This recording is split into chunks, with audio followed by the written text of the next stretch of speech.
హల్లెలూయా. యేసుక్రీస్తునామములో అందరికీ హృదయపూర్వక వందనములు. ప్రత్యేకమైన సమయంలో ప్రత్యేకమైన రోజు యొక్క వాగ్దానంతో మీ ముందుకు వచ్చినాను. దేవుడు మనకు అనేకమైన వాగ్దానం చేస్తున్నాడు. ప్రతి వాగ్దానానికి నజరైన యేసుక్రీస్తు ద్వారా మనల్ని వారసుడిగా చేసినాడు. కాబట్టి ఎప్పుడైతే మనం ఆయన విశ్వసించున్నామో, ఎవరిని నజరైన యేసుక్రీస్తు మన సొంత రక్షకుడు మనం ఎప్పుడైతే అంగీకరించున్నామో, మన కొరకు ఆయన మరణించి తిరిగి లేచిన విశ్వాసించున్నామో, ఆ విశ్వాసం ద్వారా మనం ఏం పొందుకున్నామంటే ఆయన కృపని మనము పొందుకున్నాము. నజరైన యేసుక్రీస్తు యొక్క స్థానాన్ని మనము పొందుకున్నాము. మనం ఏమి కలిగి ఉన్నామంటే విశ్వాసం ద్వారా క్రీస్తుని కలిగి ఉన్నాము. కాబట్టి మనం ప్రతి విషయంలో విజయం వైపు ఉండేవారులాగానే మనము ఉన్నాం, కానీ మన జీవితంలో అపజయం అనేది పనిచేయడానికి వీలు లేదు.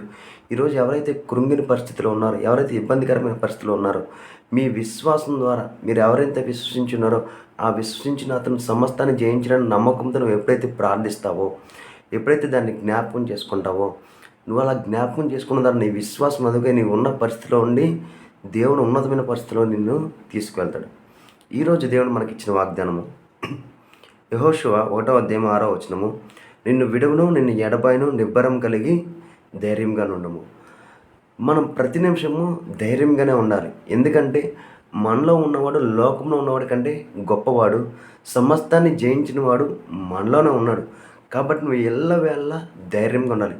ఏ పరిస్థితి అయినా సరే, అది అప్పైనా సరే, అనారోగ్యమైనా సరే, నిందైనా సరే, ఏ పరిస్థితి అయినా సరే, నువ్వు ఎప్పుడైతే ధైర్యంగా ఉంటావో, నువ్వు ఎవరైతే వెంబడిస్తున్నావో నీ దేవుడు నిన్ను ఏ పరిస్థితిలో ఒంటరిగా విడవడు. ఎందుకంటే నీలో ఉన్నాడు కాబట్టి ప్రతి విషయంలో నిన్ను బయటకు తీసుకొస్తాడు. నీకు కలిగి ఉన్న ప్రతి పరిస్థితిని ఎప్పుడైతే దేవునికి అప్పగిస్తావో, నజరైన యేసుక్రీస్తు నామములో నువ్వు తండ్రికి అప్పగిస్తావో, నువ్వు అప్పగించక ఏమవుతుందంటే దాంట్లో నీకు విజయము కలుగుతుంది. ఈరోజు ఈ వాగ్దానం ద్వారా నీ జీవితంలో విజయం కలుగును గాక. అట్టి రీతిగా నీ జీవితంలో ఏదైతే సమస్య ఉందో, ప్రతి సమస్యని, ప్రతి ఇబ్బందిని, ప్రతి ఇరుకు పరిస్థితిని ఎప్పుడైతే నువ్వు దేవునికి అప్పగిస్తావో, ఆయనకు అప్పగించడం ద్వారా నీకు విజయం కలుగుతుంది. ఆయనకు అప్పగించడం ద్వారా నీకు విడుదల కలుగుతుంది. కాబట్టి ఈరోజు నీ పరిస్థితి అంతా నజరైన యేసుక్రీస్తు నామములో బాధాకరమైన పరిస్థితి, వేదనకరమైన పరిస్థితి, అప్పు అనే పరిస్థితి, ఇరుకు అనే పరిస్థితి ఎప్పుడైతే ఈరోజు నువ్వు ఆయనకు అప్పగించుకుంటున్నావో దాంట్లో నువ్వు విడుదల పొందుకును గాక.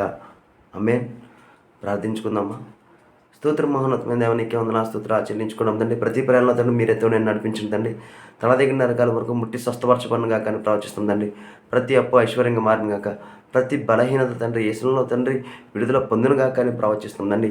ఏ కోణంలో తండ్రి, ఏ పరిస్థితుల్లో తండ్రి ఇబ్బంది పడుతున్నారు తండ్రి, ఆ పరిస్థితుల్లో వీరికి విజయం కలుగును గాక అని ప్రవచిస్తాం తండ్రి. కావాల్సిన ప్రతి ఒక్కరికి కావాల్సిన ప్రతి ఒక్క సహాయాన్ని అందజేయమని నజరేయుడైన యేసుక్రీస్తు నామములో అడిగి వేడుకొంచున్నాం తండ్రి. ఆమేన్.